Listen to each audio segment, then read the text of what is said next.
Hello everyone out there, it's Mr. Talbot here, still in my office, still waiting for you to come back to school because I miss you. I'm going to read you a story today from one of my favourite collections. This is a book that I bought years and years ago when I was living back in New Zealand, so a long time ago. And the story is called Clumsy Clive. It's from a collection by a man called Christopher Mill. Clumsy Clive was probably not a fair name for the big, lovable fool who sat next to me in school. Clumsy, stupid, dreamy Clive would have been closer to the mark.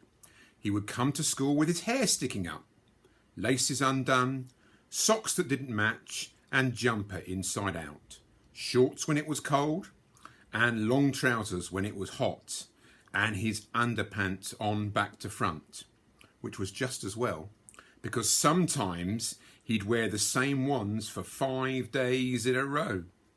If he did happen to remember his bag, he would usually bring his sister's lunch. And a few times on PE days, he bought her sports skirt as well. But Clive was a nice kid. All the same, friendly, kind, and always ready to share his sweets. He tried hard not to be dopey, but somehow he would always get things wrong. In fact, the harder he tried, the more confused he became. The rest of us poked fun at him. Of course we did, all the time. But Clive didn't mind. He'd just shrug his shoulders and laugh along with us. Or so we thought. Secretly, our teasing cut Clive to bits. One day, we had to shift a fish tank from one corner of the room to another. Clive asked if he could be one of the helpers. "No way!" we all screamed. "He'll drop it!" But Mr. Harris, our teacher, said that was no way to speak to Clive, and it was very good of him to offer. So with Mr. Harris on one end and Clive on the other, the big shift began. Mr. Harris explained that once the shift began, it had to be in one movement, from one table to another. There was no way the tank could be put down on the floor for a rest, because it was too difficult to bend down, without spilling loads anyway. "No worries," said Clive. We were all so sure that Clive would make a mess of things, we raced around, madly shifting chairs and desks to give them as clear a path as possible. Just then, the bell rang for morning play, and do you know what? Clive went to put the end of his tank down. "No!" we all screamed. "Oh yeah," said Clive. "Better finish what I'm doing first." "Yes, Clive," we all said together, rolling our eyes and shaking our heads. So the shift continued, centimetre by centimetre. Mr. Harris," said Clive, I think I want to go to the toilet." "Well, you can wait," said Mr. Harris slowly, starting to lose his temper. "I'm not sure if I can," said Clive. "Ones or twos?" asked Mr. Harris. "Both, I think," replied Clive. "Then try not to think about it," said Mr. Harris. But Mr. Harris..." "Clive, will you just shut up?" said Mr. Harris. So, without saying anything more, Clive tried to hurry things up a bit. "Clive, you're pushing!" screamed Mr. Harris.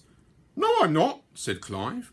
And just to prove it, Clive pulled back gently in the other direction, which set a small wave going in the tank. So Clive pushed back again, which only made the wave bigger and bigger. "You idiot!" shouted Mr. Harris. "Stop still!" "Do you want us to help?" we all yelled. "No!" screamed Mr. Harris. "I want Clive Potts to finish the job he started, and properly." Clive went to say something else, but he couldn't. You see, the wave had become so big that it lapped over the end of the tank, and a goldfish shot into Clive's mouth. When he tried to spit it out, the goldfish only wriggled in further. With Clive choking and the tank shaking, we all screamed, "Hang on, Clive!" But just as we raced to help, Clive let go. As Clive's end of the tank hit the floor, a giant wave crashed into Clive, and water, sand and goldfish went everywhere. Clive, dripping wet, staggered, holding his throat, accidentally stood on 3 struggling goldfish. Finally, with his eyes almost popping out, Clive gave an almighty cough, and the goldfish in his mouth shot across the room, hit Mr. Harris right in the face. As I madly tried to pick up the fish from the floor, I said, this water's warm." "It's not water," said Clive. "I'm afraid I've just wet myself." Do you think we didn't give Clive a hard time after that? Before school, after school, during school. But as usual, Clive just shrugged and gave us a big dopey grin. Poor Clive, he was secretly dying inside from all the teasing, but what could he do? The harder he tried not to be clumsy, the worse he became. He ran over his father's foot with the lawnmower. He rode his bike into the lady next door. He spilt fruit yoghurt on Mr. Harris. He bumped his head, getting out the wrong side of bed. He closed the car door on his little brother's fingers. And then, finally, and terribly, he got hit by the school bus. Up till now, Clive's clumsiness had been sort of funny. But when I saw him in hospital, with the saddest look, teeth missing, bruises on his cheeks and tears in his eyes, I just stood there and I cried. After that, I didn't tease Clive ever again. None of us did. And do you know what? Clive improved heaps. I have never seen a kid so happy. Which made me wonder something. Does every clumsy kid in the world have to get hurt before we'll give him a chance? Although, there is something I should admit. Now that I know he's okay, I still laugh about it. Clive getting hit by the bus. I know I shouldn't, but I haven't told you the best bit. You know when you cross the road, you're supposed to look right, and then left, and then right again.